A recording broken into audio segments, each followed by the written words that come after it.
Джо Кокер поддержал Дину Гарипову, отметив ее прекрасный, как он сказал, голос. Сейчас Дина на Евровидении. Певицу конкурента называют серьезным соперником. Сам Джо Кокер впервые посетит Казань 5 июня. Сегодня мы встретились с одним из организаторов уникального концерта. Дину Гарипову называют одним из самых серьезных конкурентов на Евровидении 2013. С этим согласен и Джо Кокер. Известный английский исполнитель считает, что с таким талантом представительницу России ждет успех.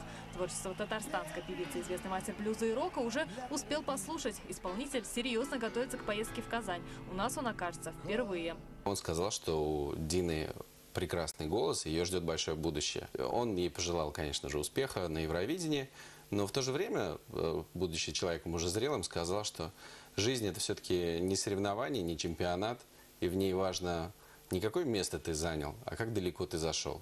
Организаторы не исключают и личного знакомства певцов. Лучший голос России приглашают послушать один из лучших голосов планеты. Возможно, и вовсе споют дуэтом. Джо Кокер даст первый и единственный концерт в Казани 5 июня, за месяц до Всемирных студенческих игр. И это тоже привлекло внимание артиста. Сам является британцем, который живет в Америке. Поэтому он тут же решил, что они с женой в ближайшее время определят, кто в их семье будет болеть за Англию, а кто за США.